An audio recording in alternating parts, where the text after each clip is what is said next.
Hello' friends, মই Milton Ahmed আৰু আজি আমি ৱেবছাইট ডিজাইনিঙৰ পাৰ্ট 2 আৰম্ভ কৰিবলৈ ওলাইছোঁ। গতিকে আপোনালোকে এই ভিডিঅ'টো ভালদৰে চাই থাকিব আৰু বুজিবলৈ চেষ্টা কৰিব। কিবা বুজি নাপালে বা কিবা অসুবিধা পালে মোক কমেণ্ট কৰিব, মই নিশ্চয় আপোনালোকক ৰিপ্লাই কৰিম। বলক আজিৰ এই ভিডিঅ'টো আৰম্ভ কৰোঁ। ফ্ৰেণ্ডছ, যোৱাকালি আমি চাইছিলোঁ যে হোম পেজটো কেনেকৈ বনাব পাৰি আৰু মানে ধৰক ইণ্ডেক্স পেজটো কেনেকৈ বনাব পাৰি। ঠিক আছে, তো যোৱাকালি আমি কি শিকিছিলোঁ। আমি হোম পেজটো অপেন কৰি লওঁ। ঠিক আছে, তো অপেন কৰিলোঁ। এতিয়া আমি যোৱাকালি শিকিছিলোঁ যে ইয়াত এই টাইটেলটো আৰু এই আইকনটো কেনেকৈ দিয়ে। ঠিক আছে, তো আজি আমি শিকিম যে বডিত কেনেকৈ লিখিব পাৰি, কেনেকৈ ডিজাইন কৰিব পাৰি। যেনেকৈ এই ব্লেংক দেখি আছে আপোনালোকে, এই ব্লেংকটোত আমি কিবা এটা লিখিব লাগিব আৰু ইয়াক ডিজাইন কৰিব লাগিব। আমি কেনেকৈ কৰে তাকে চাম। ঠিক আছে, তো আমি পোনপ্ৰথমে কি কৰোঁ, ৰ'ব, এই ফাইল দুটা মই এটা ফোল্ডাৰত সোমাই লওঁ। এই ফোল্ডাৰৰ ভিতৰত সোমাই ল'লে মোৰ এটা সুবিধা হয়। ঠিক আছে, তো এই পেজটো আমি কি কৰোঁ, কাটি দিওঁ। তাৰপিছত আমি ইয়াৰ পৰা অপেন কৰি লওঁ। কাটি দিওঁ। ইয়াৰ পৰা অপেন কৰি ল'লোঁ। কি অপেন হৈ গ'ল, ৰ'ব।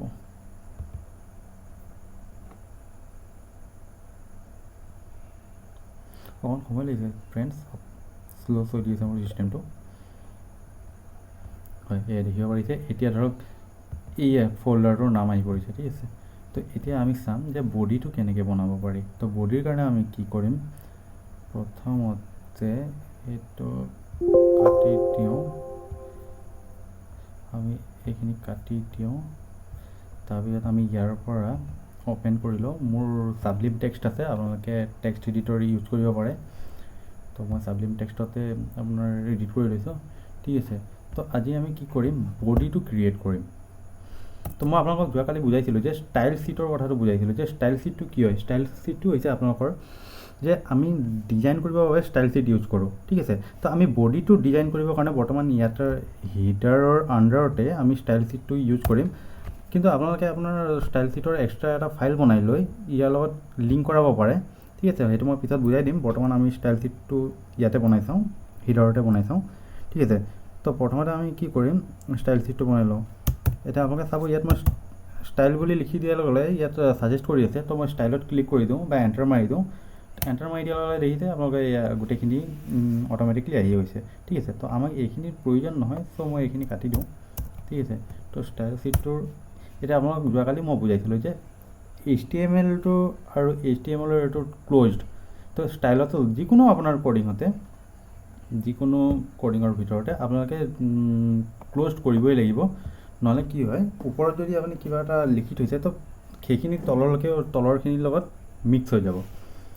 ঠিক আছে, তো আমি এতিয়া কি কৰিম, বডি বনাম। বডিটোৰ বাবে আমি কি লিখিব লাগিব, বডিটো কি হৈছে, এটা টেগ হয়। ঠিক আছে, যেনেকৈ HTML-টো এটা টেগ হয়, হিডাৰটো এটা টেগ হয়। ঠিক আছে, বডিটো এনেকুৱা এটা টেগ হয়। চ' আমি ইয়াৰ আগত ডট বা আপোনাৰ হেজ নলগাওঁ। যদি মই ডট লগাই দিওঁ তেতিয়াহ'লে এইটো হ'ব এটা ক্লাছ। ঠিক আছে, আৰু যদি মই এইটো হেজ লগাই দিওঁ, হেজ লগাই দিয়াৰ লগে লগে এইটো এটা ID হৈ যাব। ঠিক আছে, চ' এতিয়া বডিটো আমাৰ এটা টেগ হয়। চ' আমাৰ বডিটো আগত আমি একো নলগাওঁ। তো আমি এতিয়া বডিটো কি কৰিব লাগিব, আমি প্ৰথমতে মাৰ্জিন দিব লাগিব। মাৰ্জিন চাওক, মই অকণমান লিখি দিওঁতে গোটেইখিনি আহিয়ে গৈছে। তো মই এণ্টাৰ মাৰি দিওঁ। এণ্টাৰ মাৰি দিয়াৰ লগে লগে কি কৰিব, মাৰ্জিনটো মই কি কৰিম, 0 দি দিম। তাৰপিছত আমাক পেডিং দিব লাগিব। পেডিংটো আমি কি কৰোঁ, পেডিংটো মই 0 দি দিওঁ, কাৰণ এইটো বডিৰ হয়। চ' মাৰ্জিন আৰু পেডিং আমি নিদিওঁ, কাৰণ যদি আমি মাৰ্জিন আৰু পেডিং দিওঁ তেন্তে আপোনাৰ কি হয়, আপোনালোকৰ এতিয়া অসমীয়াত বুজাব গ'লে আমাৰ ঠেক কৰিবলগীয়া হয় নহয়, আমি ঠেক কৰিব পাৰোঁ বা বহল কৰিব পাৰোঁ, তেনেধৰণৰ কথা। তো আমি এতিয়া বডিৰ বেকগ্ৰাউণ্ডো দিব পাৰোঁ।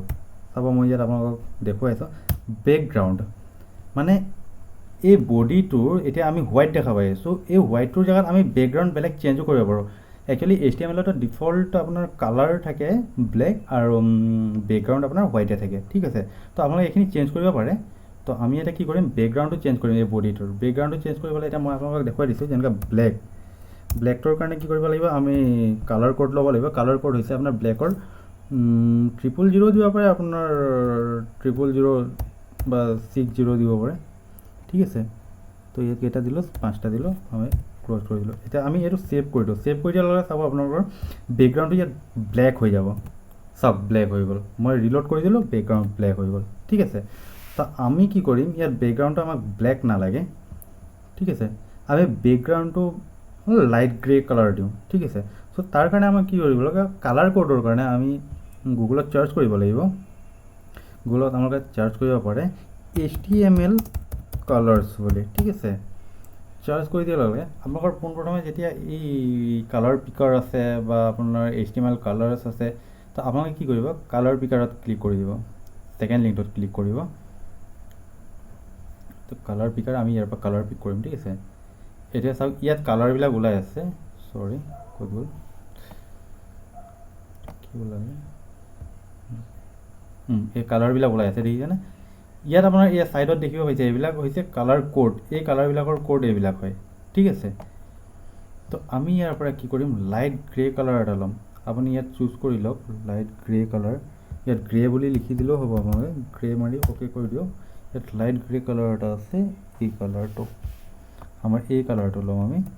এই কালাৰ কোডটো কপি কৰিলোঁ, কপি কৰি আমি ইয়াত দি দিলোঁ। ইয়াত দি দিয়াৰ লগে এতিয়া চাব এইটো লাইট গ্ৰে টাইপৰ কালাৰ এটা হৈছে।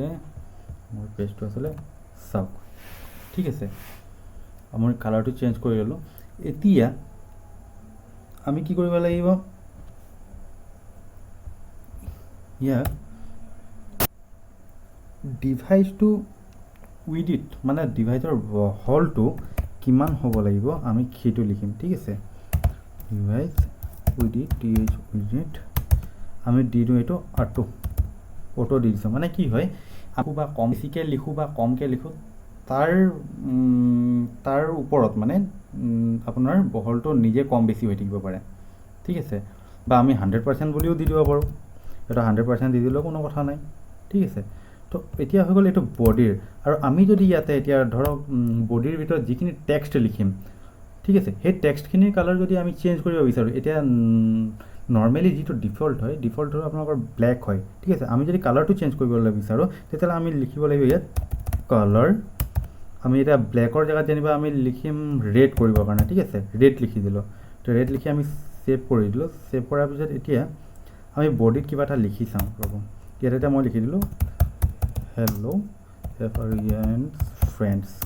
ঠিক আছে, ছেভ কৰি দিলোঁ। ছেভ কৰি ইয়াত এতিয়া চাব বডিৰ কালাৰটো আপোনালোকে দেখিব পাইছে যে এইটো ৰেড হৈ আছে। ঠিক আছে, এইটো ৰেড হৈ আছে। তো এই কালাৰটো আপোনালোকে চেঞ্জ কৰিব পাৰে। মই যদি ইয়াত বেলেগ কালাৰ দি দিওঁ, ৰেডৰ জেগাত যদি মই দি দিওঁ যে ব্লু, এতিয়া আপোনালোকে চাব পাৰিব এইটো ব্লু হৈ আছে। ঠিক আছে, এইটো ব্লু হৈ গৈছে। তো এতিয়া আমি কি কৰিব লাগিব, এই কালাৰটো যিটো আছে, আমাক ইয়াত কালাৰ প্ৰয়োজন নহয়। কালাৰ প্ৰয়োজন কিয় নহয়, কাৰণ যদি বডিত আমি কালাৰ দি দিওঁ, তেতিয়াহ'লে বাকী গোটেইখিনি বডিত আমি যিখিনি লিখিম সম্পূৰ্ণখিনি আপোনাৰ কালাৰিং মানে এই কালাৰটোৱে বহি যাব। যদি ব্লু দিওঁ, আমি ব্লুৱে হৈ থাকিব। তো ব্লু হৈ থাকিলে কি হ'ব, গোটেইখিনি কালাৰটো আপুনি ব্লু কৰিব নোৱাৰে আপোনালোকে। তো সেইকাৰণে আমি কি কৰিম যে ইয়াত কালাৰটো নিদিওঁ। আমাক য'ত যি কালাৰৰ প্ৰয়োজন হ'ব আমি তাত সেইখিনি কালাৰে দিম। ঠিক আছে, এতিয়া আপোনালোকে চাব মই ইয়াত কোনো কালাৰ দিয়া নাই, ছেভ কৰি দিছোঁ, এইটো ব্লেক হৈ থাকিব। চাওক, এইটো ব্লেক হৈ গৈছে। ঠিক আছে, তো এইটো হৈছে বডি। বডিটো আমি বনাই ল'লোঁ। ঠিক আছে, এতিয়া আমি কি কৰিম, এই হেল্ল' ফ্ৰেণ্ডছটো আমি হেল্ল' ফ্ৰেণ্ডছটোৰ এটা টেগ লগাম। টেগ মানে কি হয়, এতিয়া বৰ্তমান আপোনাৰ সৰু হৈ আছে। ঠিক আছে, ইয়াৰ চাইজটো সৰু হৈছে। তো আমি ইয়াৰ কাৰণে এটা ক্লাছ বনাই ল'ব পাৰোঁ। ঠিক আছে, ক্লাছ বনাই লওঁ। আমি এটা ক্লাছ বনাইছোঁ। মই ইয়াত div ক্লাছ মই ইয়াত যেনিবা দি দিছোঁ আপোনাৰ হেল্ল'। ঠিক আছে, তো এই div-টো যিটো div টেগ আমি অ'পেন কৰিলোঁ, এইটো আমি এতিয়া ক্ল'জো কৰিব লাগিব। চ' আমি কি লিখি দিলোঁ, div লিখি দিলোঁ, অট'মেটিক ইয়াত লৈয়ে ল'লে। ঠিক আছে, এতিয়া এই হেল্ল'টো আমি এটা ক্লাছ বনাব লাগিব। হেল্ল'টোক মই আপোনালোকক অকণমান আগতে বুজাইছোঁ যে যদি আমি কিবা ক্লাছ বনাওঁ বা আই ডি বনাওঁ, তেতিয়াহ'লে তাৰ আগত ডট হ'ব লাগিব। ডট হৈ পিনে আপোনালোকৰ এই হেল্ল'টো দি দিয়ক, কাৰ্লি ব্ৰেকেট দি দিয়ক। এইটো চাওক, কাৰ্লি ব্ৰেকেট দিয়াওঁতে আমি এটা অ'পেন কৰিলোঁ, এইটোৱে ক্ল'জ কৰিলে। ঠিক আছে, যদি আমি এইটো ক্ল'জ নকৰোঁ, তেতিয়াহ'লে ইয়াত যিখিনি আমি লিখিম তাৰ তলতো যদি কিবা লিখোঁ, সেইখিনি এই হেল্ল'টোৰ আণ্ডাৰতে গুচি আহিব। ঠিক আছে, চ' আমি কাৰ্লি ব্ৰেকেট দি সেইটো ক্ল'জ কৰি দিলোঁ। তো হেল্ল'টোৰ কাৰণে আমি কি কৰিব লাগিব, এতিয়া এই হেল্ল'টোক আমি এটা কাম কৰোঁ, ক'ত লৈ যাম, চেণ্টাৰত লৈ যাওঁ। ঠিক আছে, যে এতিয়াতো আপোনালোকে দেখিব পাৰিছে যে এইটো আপোনাৰ ছাইডত আছে, লেফ্টত আছে। তো আমি এইটোক চেণ্টাৰত লৈ যাম। চেণ্টাৰত লৈ যাবৰ কাৰণে আমি কি কৰিব লাগিব, ইয়াক ইয়াক লিখি দিওঁ ফাৰ্ষ্টে ফ্লট লিখিব নোৱাৰোঁ, বা আমি ধৰক চেণ্টাৰৰ টেক্সট এলাইজেন চেণ্টাৰ। আমি এতিয়া চাওঁ ছেভ কৰি চেণ্টাৰলৈ আহিলে নে নাই। চাওক চেণ্টাৰত আহি গ'ল। টেক্সট এলাইজেন আমি কি কৰিলোঁ, চেণ্টাৰলৈ লৈ আহিলোঁ। ঠিক আছে, তো এতিয়া আমি ইয়াৰ কালাৰটো চেঞ্জ কৰিব পাৰিম। ইয়াত এতিয়া ব্লেক হৈ আছে, তো ইয়াৰ কালাৰটো আমি চেঞ্জ কৰি দিওঁ। ঠিক আছে, ইয়ৰ কালাৰ। তো ইয়াৰ কালাৰটো আমি ইয়াৰ পৰা এটা কালাৰ পিক কৰি লওঁ। ইয়াৰ কালাৰটো আমি দি দিওঁ, এই কালাৰটো দি দিওঁ। ঠিক আছে, এই কালাৰটো মোৰ ফেভাৰিট হয়, মই এই কালাৰটো দি দিওঁ। তো ইয়াত কালাৰ কোডটো ছেভ কৰি দিলোঁ, এতিয়া চাব ইয়াৰ কালাৰটো চেঞ্জ হৈ গৈছে।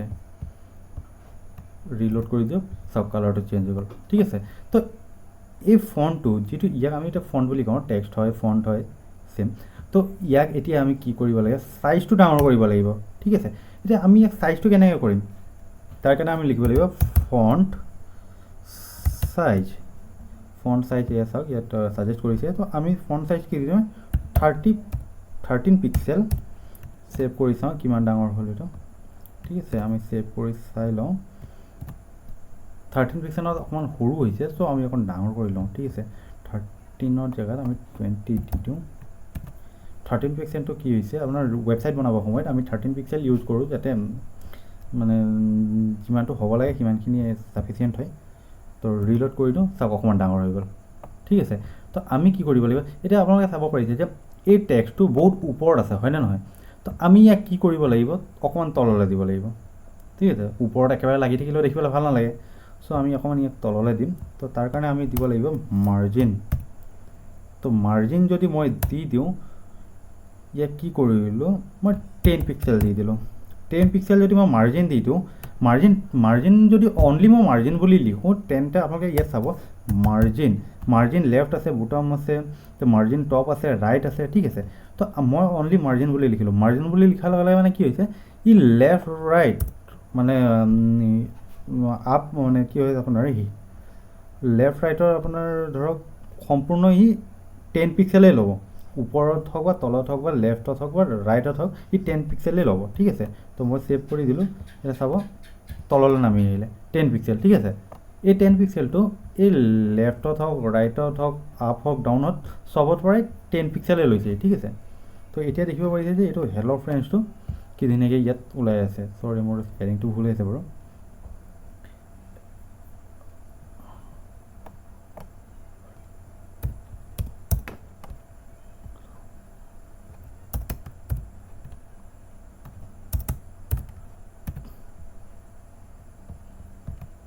ঠিক আছে, স্পেলিং ভুল হৈ গ'ল। তাৰপিছত এতিয়া আমি কি কৰিব লাগিব, ইয়াক আমি কি কৰিম, ইয়াক অকণমান বোল্ড কৰিম। আখৰটো অকণমান বোল্ড কৰি দিওঁ, কাৰণ আপোনাৰ বহুত পাতল দেখা পাইছোঁ। তো আমি অকণমান বোল্ড কৰিও চাওঁ। ঠিক আছে, তো তাৰ কাৰণে আমি লিখি দিম ইয়াত ফণ্ট ৱেট আমি কি কৰিম, বোল্ড দি দিওঁ। ক'ত হ'ল বোল্ড, এণ্টাৰ কৰি দিয়ক, ছেভ কৰি দিয়ক, বোল্ড হৈ গ'ল। ঠিক আছে, আপোনালোকে এতিয়া দেখিব পাৰিলে যে আমি হেল্ল' ফ্ৰেণ্ডছটো লিখিলোঁ, কেনেকৈ কি কৰিলোঁ আপোনালোকে ইয়াত সম্পূৰ্ণ চাব পাৰিলে। তো যদিহে আপোনালোকে কিবা অসুবিধা পায় তেন্তে মোক কমেণ্ট কৰিব। মই আপোনালোকক সদায় অকণমানকৈ শিকাই যাম। তো আপোনালোকে যদি কিবা অসুবিধা পায় তাত মোক কমেণ্ট কৰিব পাৰিব, আৰু যদি মই অকণমান সেইবাবে শিকাম যাতে আপোনালোকে ভালকৈ বুজি পায় আৰু নিজেও ঘৰত চেষ্টা কৰিব। ঠিক আছে, তো আজিলৈ ইমানেই, ধন্যবাদ।